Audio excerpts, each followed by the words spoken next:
Nanti bakal ada saudara-saudaraku itu, kelompok-kelompok dari orang Islam itu yang dihalau dari telaga. Sebagaimana onta tersesat itu dihalau dari telaga. Jadi orang kalau punya onta, dia mau kasih minum ke telaga, terus ada onta orang lain datang, itu diusir. Karena bukan tempat dia ini. Diusirlah karena telaganya onta itu. Akan terjadi itu. Dan ketika dihalau, Rasul sallallahu alaihi wasallam mengatakan, "Unadihim ala haluma." Ketika mereka diusir, Rasul tahu tuh ada bekas wudhu tuh. Mereka orang-orang Islam. Nabi memanggil mereka, "Ayo ke sini," kata dia.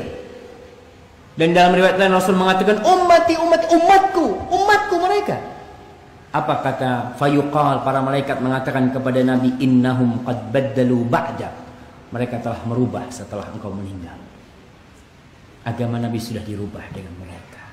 Maka Rasul SAW mengatakan, suhqan, jauhlah. Al-Imam Nawawi ketika menjelaskan hadis ini, beliau menjelaskan salah satu bahaya bid'ah itu, kita bisa dihalau dari telaga Rasul SAW. Iya, kita wudhu, ada bekas wudhu, kita sholat, tapi ternyata kita membuat ajaran selain ajaran Rasul SAW. Kita membuat agama baru, kita tambah agama Rasul SAW dengan dalih kan baik. Dalihnya itu kan baik. Ini kan baik. Jadi ada hadis lain yang berbunyi, akan datang orang-orang yang aku kenal ke Haud. Mereka datang. Lalu aku mengatakan, lalu mereka ditarik oleh malaikat, dimasukkan, mau dilempar ke api neraka. Kata Nabi SAW, "Ya Allah, wahai Tuhanku, ini sahabat-sahabatku. Aku mengenal mereka nih. Pernah beriman padaku."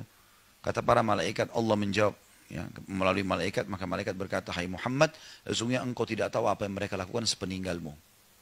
Ya. Dalam riwayat lain, engkau tidak tahu apa yang mereka telah rubah dari ajaranmu. Maka kata Nabi SAW, suhqan, kecelakaan dan kebinasaan. Siapa yang mengubah ajaran yang sudah aku ajarkan sepeninggalku. Ya, seperti banyak orang sekarang, subhanallah, kalau diingatkan, jangan, Rasulullah tidak buat, enggak apa-apa. Ya sudah, enggak apa-apa, terserah. Tanggung jawab loh. Gitu kan. Enggak mau dinasihatin, tetap mengotot. Oh, ini garis keras lah, ini wahabi lah, ini apalah. Oke lah, terserah, buat saja. Gitu kan. Yang penting kita sudah sampaikan. Gitu kan. Tapi seperti itu, subhanallah, orang tidak mau diingatkan. Padahal ini hadis jelas. Hadis sahih riwayat Bukhari Muslim masalah ini. Orang yang mengubah ajaran Nabi SAW akan ditolak oleh Nabi, ditolak oleh malaikat yang ditugaskan oleh Allah untuk menuju ke Haud. Bahwa Nabi SAW menyebutkan di hari kiamat nanti ada orang-orang yang dihalangi untuk masuk ke dalam telaga beliau. Yang sebagian mereka, kata Nabi SAW, saya kenal mereka.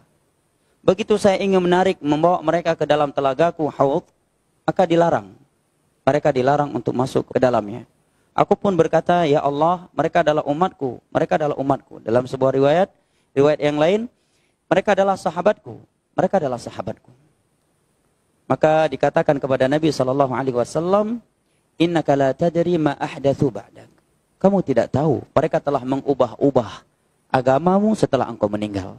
Maka Nabi pun berkata, suhqan liman baddala wa ghayyar. Celaka atau menjauhlah orang-orang yang telah mengubah, mengada-adakan perkara baru dalam agamaku. Adapun yang tidak datang ditolak, bukan Nabi yang menolak, tapi ada malaikat yang menolak mereka. Jadi Rasulullah SAW menunggu, ana faratukum alal haud. Aku menunggu kalian, aku lebih dahulu di telaga, di padang mahsyar. Ya, Nabi menunggu umatnya yang kehausan di bawah terik matahari untuk minum dari telaga Nabi SAW. Tiba-tiba ada orang yang Nabi kenal, Nabi sudah tunggu, ternyata mereka diusir.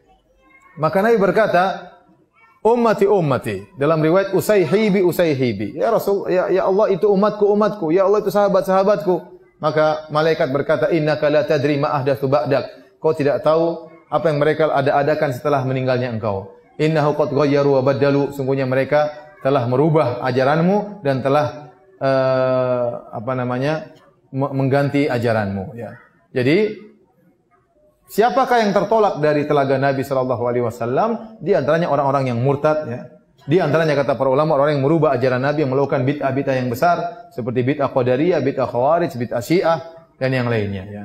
Ini dijelaskan oleh Al-Qurtubi, yaitu yang dimaksud mereka adalah orang-orang yang melakukan bid'ah-bid'ah akidah yang benar-benar anggap merubah ajaran Nabi Shallallahu Alaihi Wasallam. Ya, mereka tertolak dari telaga Nabi Shallallahu Alaihi Wasallam karena mereka tidak puas dengan ajaran Nabi. Mereka mengadakan apa? Perubahan. Ya. Atau ajaran Nabi tidak sesuai dengan logika mereka, maka mereka tidak terima ajaran Nabi Shallallahu Alaihi Wasallam. Ada lagi yang bertanya?